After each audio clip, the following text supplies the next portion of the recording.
Well, basically, Jesus said ministries actually graduated into becoming Fellowship of Believers Foursquare Christian Church. And basically what we do is it's a non-traditional ministry based on urban, but not limited to urban.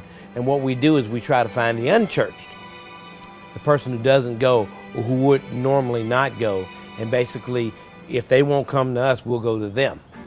And we introduce the ideas. We'll go into bars, we'll go into skating rinks, we'll go into clubs, we'll go into gambling houses, we'll go into middle of projects, we'll go anywhere where people are, basically saying, hey, here's the church, you're looking at it, this is how Jesus wants you to be, and we want you to be this way too, without judgment, but also knowing that all men got to be saved.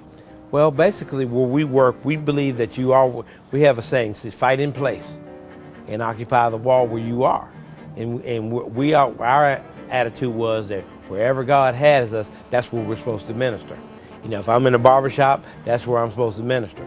If I'm in a grocery store, that's where I'm supposed to minister. Really never envisioned what we were doing would turn into churches. We never in our wildest dreams saw that. But what happened was it would grow, and then it would grow some more, and it would grow some more, and we would lay hands, appoint a pastor, and go do it again somewhere else. And then one day, Pastor John Spellman, the district administrator of Foursquare, said, when are you guys going to do a church yourselves? We're like, what you say? And then he convinced us, and we decided to do a church plant ourselves. The ministry is in Greater Atlanta. We'll go, one day you'll see us in Norcross, the next day you'll see us on Martin Luther King. The next day you'll see us on Bankhead, the next day we'll be in the Bluff. The next day we'll be on the south side, west side, all the different, wherever we are, that's where we're establishing the church. Because what we believe is that there's only one church. So if it's a situation where a person is close to a believing church, we won't necessarily worry about bringing them to Tucker. We'll plant them in the church in that neighborhood. Or if I'm out in Lithonia, Pastor Long's doing a great job. We'll place them in Newburgh. If I'm way up in Swanee, we'll take them to New Zion, Old Kingdom Builders, with Dr. Pleasant.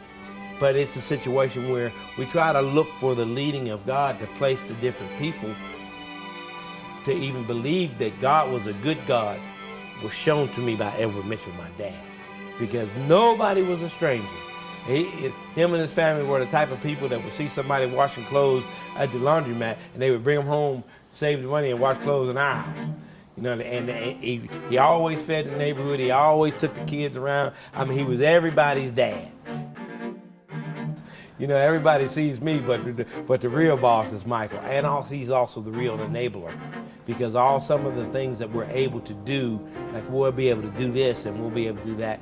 The real reason that we're able to do it is Michael. If it wasn't for him, we just did a job for the United Way. We wouldn't have been able to do it for Michael. Without Michael, no way, no way. Basically, this is what I see for OTM. God has given me the gift of evangelism.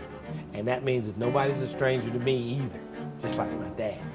But what the thing of it is I run into a lot of people with a lot of needs, but they would do better if they knew better. OTM is the vehicle where I can plug them into the system and entrust them to reliable, faithful hands that can bring them and birth out their dreams in safety. Somebody that won't eat the sheep but feed the sheep.